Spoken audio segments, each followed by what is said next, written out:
4 آیتیں ہیں اب. بنی اسرائیل نے کیا کیا اللہ کے جلیل قدر پیغمبروں کے ساتھ. وَإِذْ قَالَ مُوسَىٰ لِقَوْمِهِ يَا قَوْمِ لِمَ تُؤْذُونَنِي وَقَدْ تَعْلَمُونَ أَنِّي رَسُولُ اللَّهِ إِلَيْكُمْ. یاد کرو جب کہ کہا موسیٰ نے اپنی قوم سے، اے میری قوم کے لوگوں کیوں مجھے ایذا دے رہے ہو، کوفت پہنچا رہے ہو، تکلیف دے رہے ہو. وَقَدْ تَعْلَمُونَ أَنِّي رَسُولُ اللَّهِ إِلَيْكُمْ، جبکہ تم جانتے ہو میں اللہ کا رسول ہوں. میرے نزدیک یہاں رسول بمانی نبی کے ہے. حضرت موسیٰ بنی اسرائیل کے لیے نبی تھے، رسول نہیں. رسول تھے الی فرعون.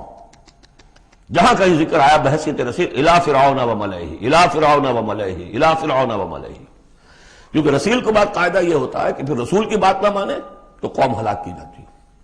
حضرت موسیٰ کی بات نہیں مانی، 4 کے سوا ہلاک نہیں کی گئے.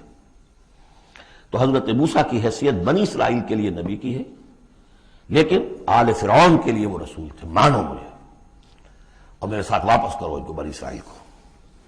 وَقَدْ تَعْلَمُونَ أَنِّي رَسُولُ اللَّهِ إِلَيْكُمْ، جانتے ہو میں اللہ کا نبی ہوں.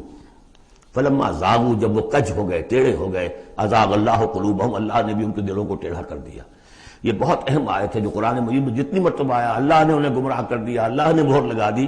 تو کبھی اللہ ابتداءً مہر نہیں لگاتا، پہلے انسان ٹیڑھا خود ہوتا ہے، لیکن جب اس کے ٹیڑھ پن ایک حد تک چلا جاتا ہے، he reaches the point of no return, then Allah puts a seal on his heart. اس کے بعد نہیں آ سکتا. تو جب وہ ٹیڑھے ہو گئے اللہ نے ان کے دلوں کو بھی ٹیڑھا کر دیا. واللہ لا یہدی القوم الفاسقین، اللہ فاسقوں کو زبردستی ہدایت نہیں دیتا. اب اس میں ہم پڑھ چکے ہیں سورہ مائدہ میں، اصل میں وہ ایذا ہے. اللہ کے رسول کو اصل ایذا ذاتی نہیں ہوا کرتی، ہوتی ہے وہ بھی، انسان محسوس کرتا ہے. اور میں بتا چکا ہوں آپ کو سورہ احزاب میں کہ حضور حضرت موسیٰ کے ساتھ بھی اس طرح کا معاملہ کیا، لیکن حضور کے ساتھ بھی کیا. لیکن اصل ایذا جو یہاں ہو رہی ہے قتال کے لفظ کے ذکر کے ساتھ جو آ رہی ہے وہ یہ ہے.